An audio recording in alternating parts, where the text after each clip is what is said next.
ირაკლი კობახიძეს ქართული ოცნების მხარდამჭერი ბიზნესმენებიც კი უპირისპირდებიან. რა მოხდა დახურულ კარს მიღმა 4 საათიან შეხვედრაზე მთავრობის ადმინისტრაციაში. პირველების ინფორმაციით კობახიძეს ივანიშვილის გარემოცვის ბიზნესმენებიც დაუპირისპირდნენ. და ოლიგარქთან დაახლოებულმა ერთ-ერთმა ბიზნესმენმა კობახიძეს არა თანმიმდევრული და არა კომპეტენტური ეწახა. ბიზნესი კობახიძეს სთხოვდა პასუხს კრიზისის გამო, თუმცა საჯაროდ ეს დამალეს.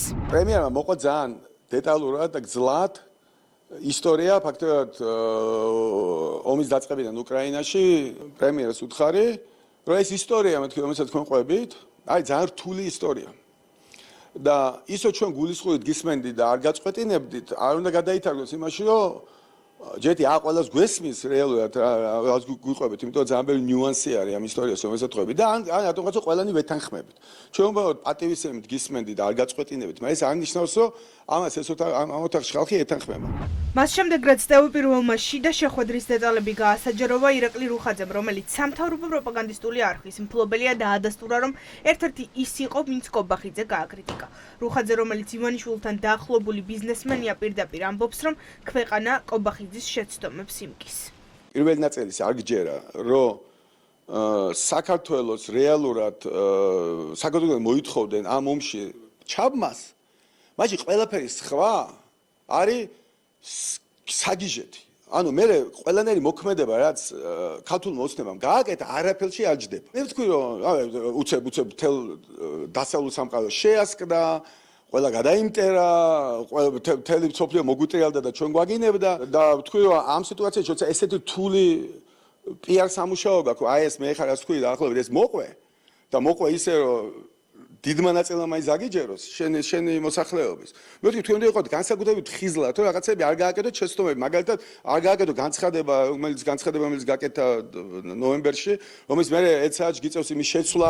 ირაკლი კობახიძესთან შეხვედრას უმეტესად ხელისუფლებასთან დაახლოებული ბიზნესმენები ესწრებოდნენ. თავისუფალი ბიზნესის ხმა შეხვედრაზე თითქმის არ ისმოდა. ვინც ხელისუფლებასთან მჭიდრო კავშირში არ არის, ფიქრობს, რომ სათქმელი უფრო მეტი აქვს. გარკვეულ ბიზნესმენებში პოულობს იმ მხარდამჭერებს, რომელიც ეხლა ამ გარკვეულ ეტაპზე ჭირდება და ჩემი წარმოდგენით ეს ბიზნესმენები არც კი იყვნენ. ისინი იყვნენ მოლარეები რა. და ამ ხულებს იწერდნენ ამ თავის პატრონებთან, აი ეს იყო და სულ. დაძაბულობაა ქვეყანაში და პრობლემებია და ასეთ იზოლაციაში ყოფნა არ შეიძლება. იზოლაციაში როგორც ქვეყანაში, ისე საზღვარგარეთ. მთავრობის ადმინისტრაციაში შეხვედრისას იყო ყვირილი და დაპირისპირებაც. არადა კობახიძის ხდომათა დარბაზში ძირითადად სწორედ რეჟიმის მომხრეები ისხდნენ. ბიზნესმა, რომელიც ახალ არჩევნებს და პატიმრობის გათავისუფლებას ითხოვს ივანიშვილის ხელისუფლების მეთაურისგან, საიმედო ვერაფერი მოისმინა. ისევ პროპაგანდა. ამიტომ შეხვედრას შინაარსის გარეშე აღარ აპირებენ. შეხვედრისთვის მე ზოგადად წინააღმდეგი ვარ.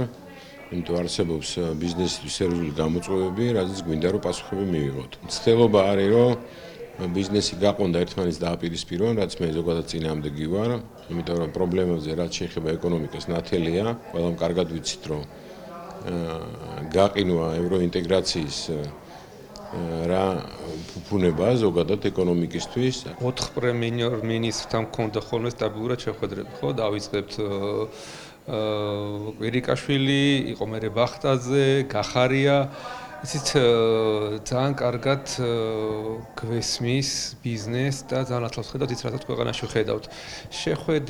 შეხვედრისათვის ეს უბრალოდ ფორმალურობა ხო არ იქნება, საჭიროა რაღაც შინაარსიანი საუბარი. ბიზნესმენებმა შეხვედრაზე მიწვევა საერთო ჩატის საშუალებით მიიღეს. თემურ ჭყონია, რომელიც თავისუფალი ბიზნესის განცხადების ხელმომწერია, კობახიძესთან მოუცვლელობის გამო არ მივიდა. შეხვედრას მხოლოდ იმ შემთხვევაში ექნება აზრი, თუ ბიზნესი კობახიძისგან და დავითაშვილისგან მოისმენს რეალურ ხედვას. როგორ უნდა გამოვიდეთ მძიმე ეკონომიკური კრიზისიდან. ჩვენ დღეს ვართ კრიზისულ ვითარებაში, რომლისთანაც გამოსავალი არის მხოლოდ და მხოლოდ ხელისუფლებისგან გადადგმული ნაბიჯები, რომლის კისერზე არის მთლიანად სრული პასუხისმგებლობა, შესაბამისად მათ უნდა იმოქმედონ არა შეხვედრებით, არა განცხადებებით, არამედ ნაბიჯებით, რომ არ ჩამოვსვიდეთ დასავლეთს, რომ არ ვიყოთ იზოლაციაში. წესით კობახიძე ამჯერად უკვე კრიტიკულ ბიზნესს უნდა დაუჯდეს სალაპარაკოდ ცალკე. იმ 2300 ბიზნესმენის რიგებიდან, ვინც ახალ არჩევნებში ხედავს აწვევს გამოსავალს. ასეთი ბიზნესების რიცხვი ყოველდღიურად იზრდება, რადგან ყველა სექტორი ერთმანეთის მიყოლებით ელის მძიმე შედეგს. ტურიზმსა და სამშენებლო ბიზნესზე დარტყმა უკვე საკმაოდ ძლიერი იყო.